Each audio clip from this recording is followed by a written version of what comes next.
Subscription کے button کو دبائیے اور ساتھ بیل آئیکن پر کلک کیجیے تاکہ آپ کو تمام ویڈیو فوراً مل سکیں۔ اس ویڈیو پسند آنے کی صورت میں اسے لائک، کمنٹ اور شیئر کرنا مت بھولیں۔ طارق بن زیاد کی حوصلہ افزائی کے اثرات تھے کہ لشکر چلا جا رہا تھا اور اس علاقے کی دشواریاں بڑھتی جا رہی تھیں۔ ایک روز لشکر چلا جا رہا تھا کہ آگے سے 4 گھوڑے آئے۔ 2 پر تو اپنے ہی سوار تھے، تیسرے گھوڑے پر ایک مجاہد کو اس طرح ڈالا ہوا تھا کہ اس کا سر ایک طرف اور ٹانگیں دوسری طرف تھیں اور اس کے کپڑے خون سے لال تھے۔ چوتھے گھوڑے پر ایک شیر ڈالا ہوا تھا جس کے جسم میں 3 تیر لگے ہوئے تھے۔ معلوم ہوا کہ یہ مجاہدین ہراول دستے سے بہت آگے جا رہے تھے کہ اچانک سب سے پیچھے مجاہد پر شیر نے حملہ کر دیا۔ اس کا گھوڑا بھاگ اٹھا لیکن شیر نے اس کا پیچھا نہ چھوڑا۔ گھوڑا اس قدر ڈرا ہوا بھاگ رہا تھا کہ یہ سوار گر پڑا۔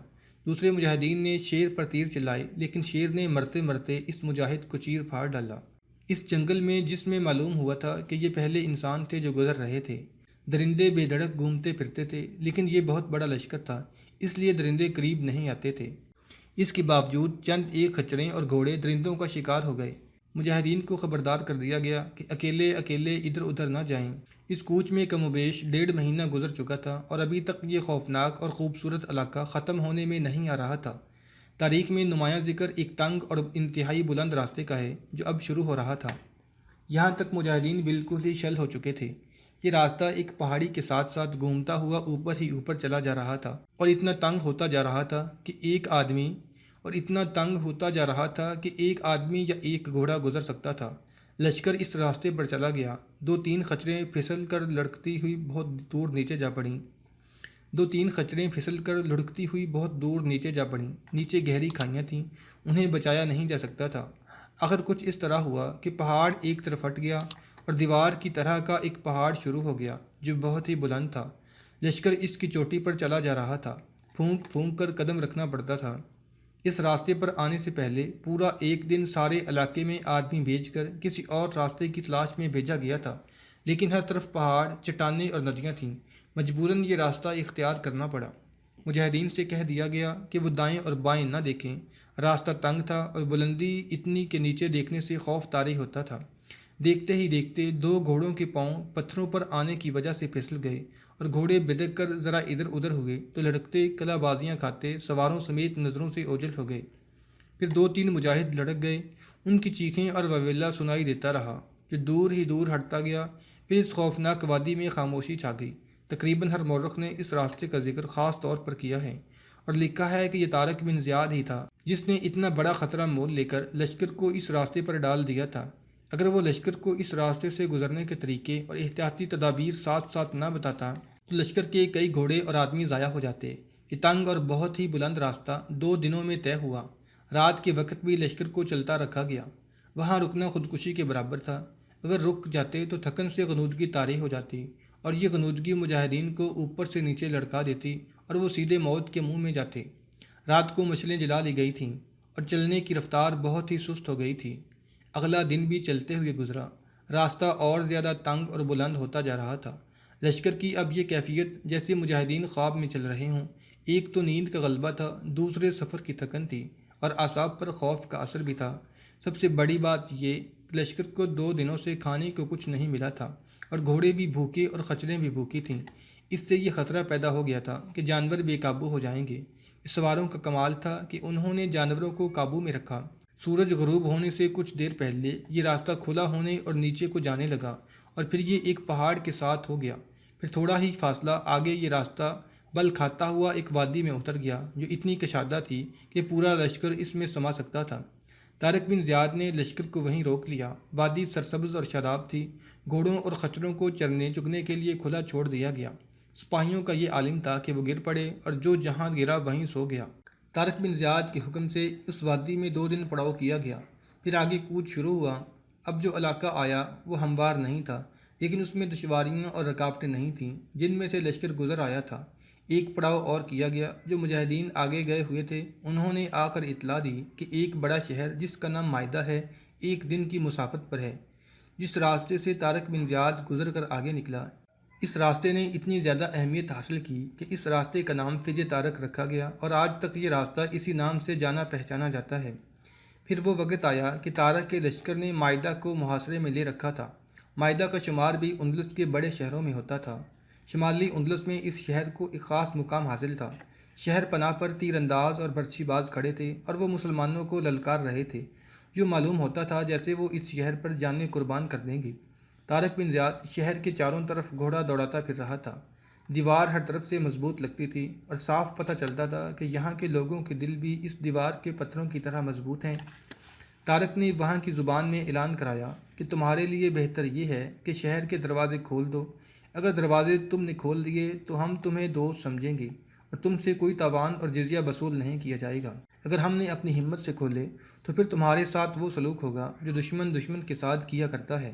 اس اعلان کے جواب میں دیوار کے اوپر سے تیر برسنے لگے اور اس کے ساتھ یہ للکار کہ دروازے اپنی ہمت سے توڑ لو۔ طارق نے دروازوں پر حملے کا حکم دے دیا۔ دن بھر حملے ہوتے رہے لیکن کچھ نتیجہ برآمد نہ ہوا۔ اگلی صبح پھر وہی کشت و خون ہونا تھا، لیکن شہر کا صدر دروازہ کھلا اور 4 گھڑ سوار باہر نکلے۔ ایک گھڑ سوار کے ہاتھ میں سفید جھنڈا تھا۔ انہوں نے قریب آ کر پوچھا کہ تمہارا سپہ سالار کہاں ہے؟ ہم صلح کی بات کرنے آئے ہیں۔ انہیں طارق بن زیاد تک پہنچا دیا گیا۔ صلح کے لیے آنے والا قلعہ دار خود تھا۔ اے سپہ سالار، قلعہ دار نے پوچھا، کیا یہ صحیح ہے کہ تو وادی الجارہ سے اپنے لشکر کو گزار کر لایا ہے؟ کیوں؟ طارق بن زیاد نے مسکرا کر پوچھا، کیا تو حیران ہو رہا ہے کہ میں اس وادی میں سے گزر کر آیا ہوں؟ ہاں، قلعہ دار نے کہا، میں ہی نہیں، جو سنے گا وہ حیران ہوگا۔ اس وادی میں سے وہی گزر سکتا ہے جو جنات میں سے ہو یا کسی کی بدروح ہو۔ کوئی انسان زندہ و سلامت اس میں سے نہیں گزر سکتا۔ ہم لوگ کئی مہینوں کی مسافت قبول کر لیتے ہیں لیکن اس وادی میں سے نہیں گزرتے۔ دیکھ لے میرے دوست، طارق بن زیاد نے کہا، میں اپنے لشکر کے ساتھ تیرے سامنے زندہ و سلامت موجود ہوں۔ اب یہ سوچ لے کہ جو شخص اپنے لشکر کو جنات اور بدروحوں کی وادی میں سے زندہ نکال لایا ہے، اس کے لیے اس شہر کے دروازے کھلوانا کوئی مشکل نہیں۔ ہاں، اگر تو انسانوں کی خون ریزی میں خوش ہے تو میں تمہاری یہ خواہش پوری کر دوں گا، لیکن یہ بھی سوچ لے کہ پھر تو زندہ نہیں رہے گا اور اس شہر کی فوج اور شہریوں کو بہت زیادہ تاوان اور جزیہ دینا پڑے گا۔ میں خون ریزی نہیں چاہتا، قلعہ دار نے کہا۔ میں تسلیم کرتا ہوں کہ جو شخص وادی الجارہ سے گزر آیا ہے اس کے لیے کچھ بھی ناممکن نہیں۔ ہم صلح کی شرطیں طے کرنے آئے ہیں۔ ہاں، طارق بن زیاد نے کہا، اپنی شرطیں بتاؤ۔ ہمیں شہریوں کے جان و مال اور عزت و آبرو کی ضمانت چاہیے، لوگوں کے گھروں میں لوٹ مار نہ ہو۔ یہ شرطیں تمہاری نہیں، طارق بن زیاد نے کہا، یہ شرطیں اس عظیم مذہب کی ہیں جو ہم اپنے ساتھ لائے ہیں۔ ہم یہاں لوٹ مار کرنے اور نہتے لوگوں کی عزتوں پر حملہ کرنے نہیں آئے۔ ہم انسانوں کو وہ حقوق دلانے آئے ہیں جو انسان کو اللہ نے دیے ہیں۔ جاؤ اور شہر کے دروازے کھول دو۔ اس طرح طارق بن زیاد کو مائدہ کا شہر خون کا ایک قطرہ بھی بہائے بغیر مل گیا۔ اس شہر کا نظم و نسق حکام کے حوالے کر کے طارق بن زیاد گلیشیا پہنچا۔ یہ مائدہ سے ذرا چھوٹا شہر تھا جو تھوڑی سی کاوش سے فتح ہو گیا۔ ایسے ہی طارق بن زیاد نے ایک اور شہر تلویرہ فتح کیا۔ یہ 714 عیسوی کا واقعہ ہے۔ طارق نے مجاہدین کو ذرا لمبا عرصہ آرام دینے کا فیصلہ کیا۔ ایک مسلمان تاریخ دان ابن القوتیہ نے لکھا ہے کہ طارق بن زیاد جو پختہ کار حقیقت پسند سپہ سالار تھا، کبھی کبھی بچوں جیسی حرکتیں کرنے لگتا تھا۔ ایک روز اس نے ہنستے ہوئے کہا کہ وہ تحفے میرے سامنے رکھو جو میں نے اکٹھے کیے ہیں۔ یہ سارا سامان خچروں پر لدا ہوا ساتھ آیا تھا۔ فوراً ہی یہ اس کے سامنے کرینے سے رکھ دیا گیا۔ یہ بہت ہی قیمتی اشیاء تھیں۔ سب سے زیادہ قیمتی وہ میز تھی جو حضرت سلیمان علیہ السلام کی بتائی گئی تھی۔ یہ میں اپنے امیر المومنین ولید بن عبد الملک کو پیش کروں گا، اس نے بچوں کی سی شوخی سے کہا۔ امیر المومنین کے لیے سب سے زیادہ قیمتی اور خوبصورت تحفہ تو اندلس ہے، ایک سالار نے کہا۔ اندلس تو میں نے اللہ کے حضور پیش کر دیا ہے، طارق نے کہا۔ یہ ملک اللہ کے رسول صلی اللہ علیہ وسلم کے لیے ہے۔ کون جانے کس وقت دشمن کا ایک تیر مجھے اللہ اور رسول اللہ کے پاس پہنچا دے۔ میں نے اپنا تحفہ پہلے ہی پہنچا دیا ہے۔ یہ چیزیں جو سونے اور چاندی کی بنی ہوئی ہیں اور یہ ہیرے موتی اور چمکتے ہوئے بیش قیمت پتھر دنیا والوں کے لیے ہیں، یہ زندہ لوگوں کے لیے ہیں۔ طارق فوراً ہی جذباتی کیفیت سے نکل آیا اور اس نے بچوں کے سے انداز سے ان تحفوں کو الگ الگ کرنا شروع کر دیا۔ یہ اپنے امیر موسیٰ بن نصیر کے لیے ہے، یہ امیر المومنین کو پیش کروں گا۔ طارق بن زیاد کو معلوم نہیں تھا کہ اندلس کے جو علاقے فتح کر لیے گئے تھے وہ کس خطرے میں پڑ گئے تھے۔ تقریباً تمام بڑے شہروں میں بغاوت شروع ہو گئی تھی اور ادھر طارق نے اپنے لشکر کو اتنی دشوار گزار اور خطرناک وادی میں داخل کر کے خطرے میں ڈال دیا تھا۔ یہ اللہ کا خاص فضل و کرم تھا کہ دونوں خطرے ٹل گئے تھے۔ اس وقت جب طارق تلویرہ میں اپنے لشکر کو آرام دے رہا تھا، مریدہ میں عبد العزیز اپنے باپ موسیٰ بن نصیر کو رپورٹ دے رہا تھا کہ اس نے بغاوت کو کس طرح دبایا ہے اور باغیوں کے کتنے سرگنوں کو قتل کیا ہے۔ اس وقت اس کی بیوی ایجلونہ اس کے ساتھ تھی۔ اور یہ کارنامہ ایجلونا کا ہے، عبدالعزیز نے کہا اور موسیٰ کو تفصیل سے سنایا کہ ایجلونا نے کس طرح باغیوں کے سرگنوں کو ایک جگہ اکٹھا کر لیا تھا۔ اس نے کہا، اگر ایجلونا نہ ہوتی تو بغاوت کا ہمیشہ اس وقت پتہ چلتا جب باغی تمام بڑے شہروں پر قابض ہو چکے ہوتے، پھر بغاوت پر قابو پانا ناممکن ہو جاتا۔ کہ آپ کو معلوم ہو گیا ہے کہ میں نے اپنا مذہب کیوں نہیں چھوڑا تھا، ایجلونا نے کہا۔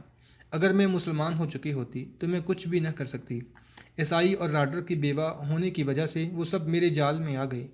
میں ایک بار پھر کہتی ہوں کہ مجھے مذہب تبدیل کرنے کے لیے نہ کہنا، اور سب سے زیادہ ضروری بات یہ ہے کہ یہودیوں کو قابل اعتماد قوم سمجھنا چھوڑ دو۔ انہوں نے طارق بن زیاد کو ظاہری طور پر اور در پردہ جو مدد دی ہے وہ انہوں نے اپنے مفاد کے لیے دی تھی۔ وہ شاہ راڈرک کا تختہ الٹنا چاہتے تھے کیونکہ شاہ راڈرک یہودیوں کی فتنہ پرداز اور شیطان قوم کو سمجھتا تھا۔ راڈرک کی تباہی میں وہ کامیاب رہے۔ اب وہ اس کوشش میں ہیں کہ آپ کی بادشاہی کو قائم ہی نہ ہونے دیں۔ موسیٰ بن نصیر نے ایجلونا کو خراج تحسین پیش کرنا ہی تھا جو اس نے کیا، اور وہ اس حسین عورت سے اس قدر متاثر ہوا کہ اس پہلو پر دھیان ہی نہ دیا کہ اس کے بیٹے کی بیوی ہے لیکن اسلام قبول نہیں کر رہی، نہ ہی اس کا کوئی ارادہ ہے کہ وہ مسلمان ہو جائے گی۔ طارق بن زیاد کو بھی خبردار کر دینا چاہیے، عبدالعزیز نے موسیٰ سے کہا۔ وہ ابھی تک یہودیوں کو اپنا دوست اور اتحادی سمجھ رہا ہوگا، وہ اکیلا ہے، کہیں دھوکے میں نہ آ جائے۔ طارق کو میں کیا خبردار کروں گا، موسیٰ بن نصیر درست سے لہجے میں بولا۔ وہ سرکش اور نافرمان ہے، وہ دھوکے میں آئے گا، نقصان اٹھائے گا تو ہی وہ کچھ سمجھے گا۔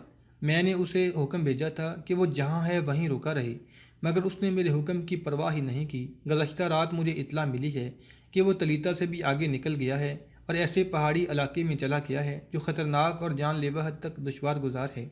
کیا تلیتا سے کوئی آیا ہے؟ عبدالعزیز نے پوچھا۔ میں نے اپنی قاصد کو بھیجا تھا، موسیٰ نے بیزاری کے لہجے میں کہا۔ میں نے پیغام بھیجا تھا کہ تلیتا میں میرا انتظار کرنا، میں کسی بھی دن آ جاؤں گا۔ گزشتہ رات قاصد واپس آیا ہے۔ طارق 3 دن پہلے روانہ ہو چکا تھا۔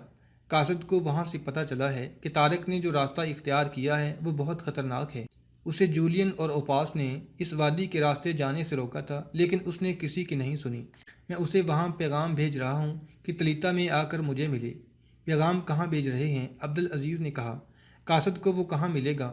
اس وادی کی آگے ایک شہر معاہدہ ہے، موسیٰ نے کہا۔ گلیشیا اور تلویرا بھی ہیں، ایجلونا نے موسیٰ کی بات کاٹتے ہوئے کہا۔ اس خطرناک پہاڑی جنگل کے آگے یہی 3-4 بڑے شہر ہیں۔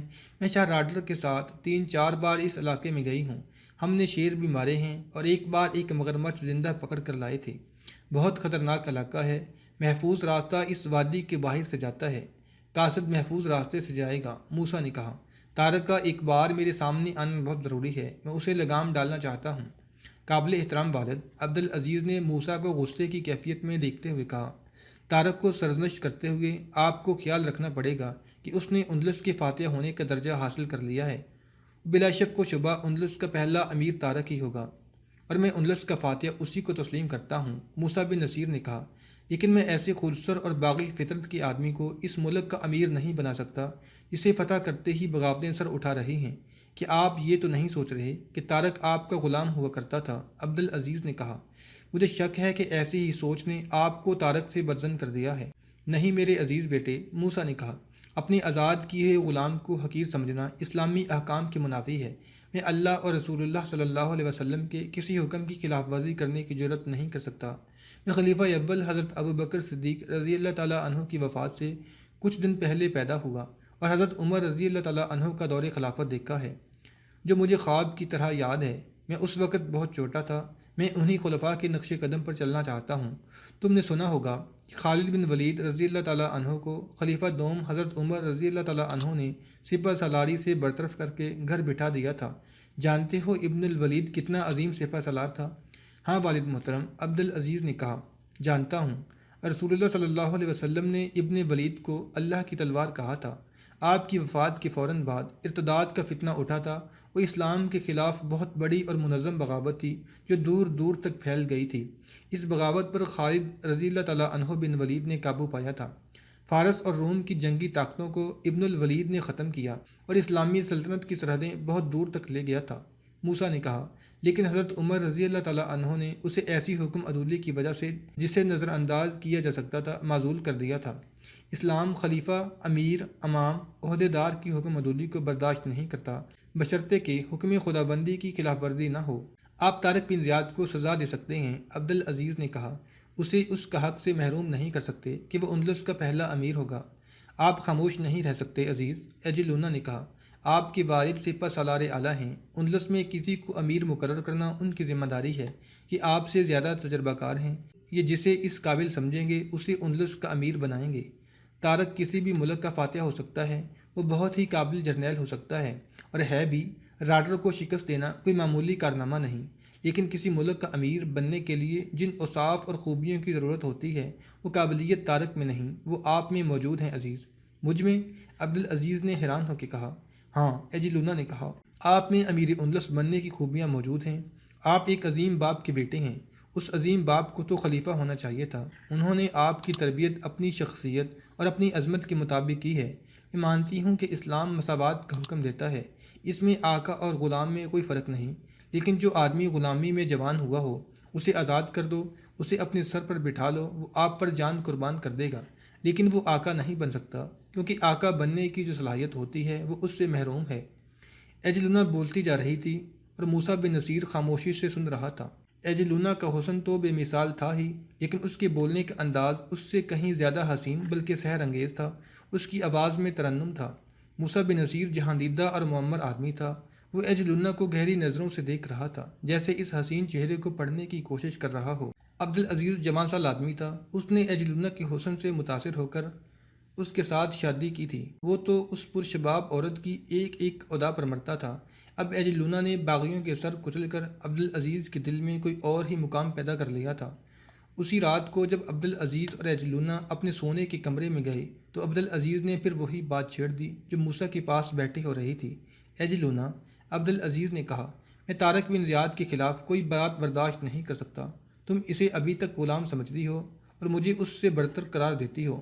میں دیکھ رہا ہوں کہ عربوں اور بربروں کو دو الگ قومیں کہا جا رہا ہے، اور یہ بھی کہ عرب کے باشندے بربروں سے برتر ہیں اور زیادہ قابل احترام۔ حقیقت یہ ہے کہ جس نے اسلام قبول کر لیا اس کے دل سے برتر اور کمتر کا امتیاز مٹ گیا۔ اللہ کی نگاہ میں وہ برتر ہے جو اللہ سے زیادہ ڈرتا ہے۔ ایجلونا صرف حسین ہی نہیں تھی، وہ کسی پیشہ ور ساحرہ سے کم نہ تھی۔ اس کی زبان میں جادو کا اثر تھا، اسے معلوم تھا کہ کس موقع پر کس قسم کے ناز و انداز کی ضرورت ہوتی ہے۔